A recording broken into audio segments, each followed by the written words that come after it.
In this presentation, I will be examining the positive and negative effects the advancement of technology is having on our children and their experience of growing up. Let's begin by taking a general overview of modern technology and the role it plays in the lives of many of us today. I would like to start by sharing a recent example with all of you. I was at our local Walmart. The aisle I was in had myself and one other woman in it, and the woman was mumbling. I thought she was a wackadoodle, carrying on a conversation with herself. However, I realized rather quickly that she was using the Bluetooth on her phone. Unfortunately, this is not the first time this has happened to me, and I doubt it will be the last, because the practice of carrying on private conversations in public arenas is becoming more commonplace, as well as checking your phone every few minutes, streaming music and movies, as well as a multitude of other instances where technology is invading our lifestyles. In many examples, these new technologies make our lives easier, or lend us the opportunity to achieve more in less time. And with every advance, it seems that we are finding new and different ways to continue to enhance said technologies. I realize this class is supposed to be about the future. However, sometimes it is important to take a look at where we came from in order to see where we are headed. For this, I would like to go all the way back to the Industrial Revolution. Because of the advancement of the printing press and improvements to the availability as well as the method in which paper was made, books became more commonplace in the modern household, which, in part, led to an explosion in education and increased the literacy rate in industrialized societies. Now, let's fast forward to the here and now.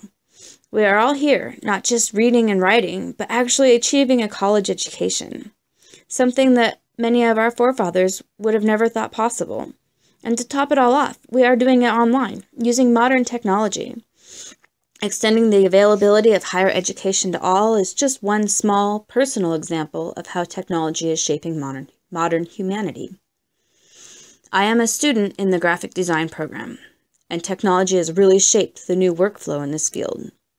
The Adobe Creative Cloud, think Photoshop and Illustrator, is the industry standard of the tools used to create great designs.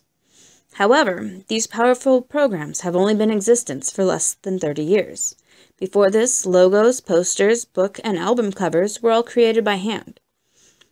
Adobe put the power to create in the hands of people like me who are creative yet can't draw a straight line, as well as lending greater precision to those who are naturally gifted artists.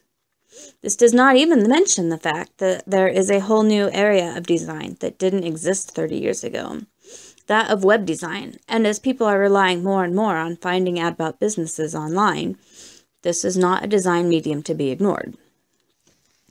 I found it very interesting how new methods and technologies do more than affect our lives in the obvious ways of the personal computer, smartphones, and tablets.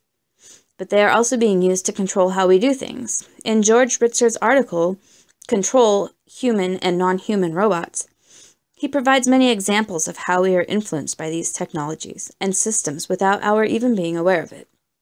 These systems bring order to our lives and tell us how to act and behave to keep society flowing in a logical way.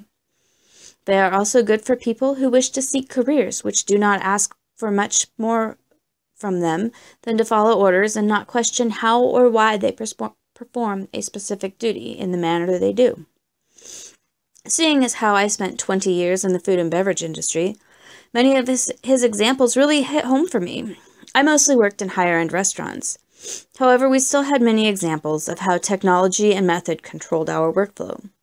It is truly an environment created by lists and methods to make the work easier and more efficient while keeping your guests happy.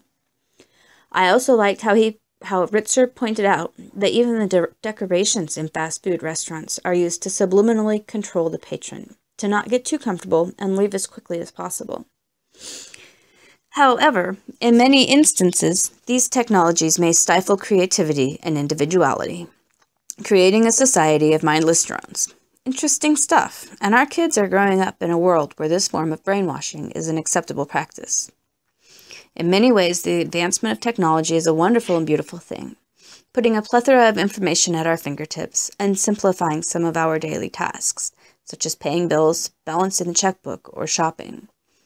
However, it is important to ensure that technology does not take the place of human relationships, which is a very real possibility. The ease of sending out a mass text or posting to Facebook instead of calling people up and having a real conversation is becoming the norm. And while it may be effective in certain instances, it must be used with caution.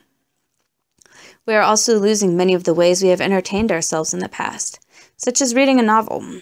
It seems that much of the time we are reading short articles or blogs, instead of truly immersing ourselves in a meaningful story. Or maybe worse yet, replacing the time spent reading with playing video games.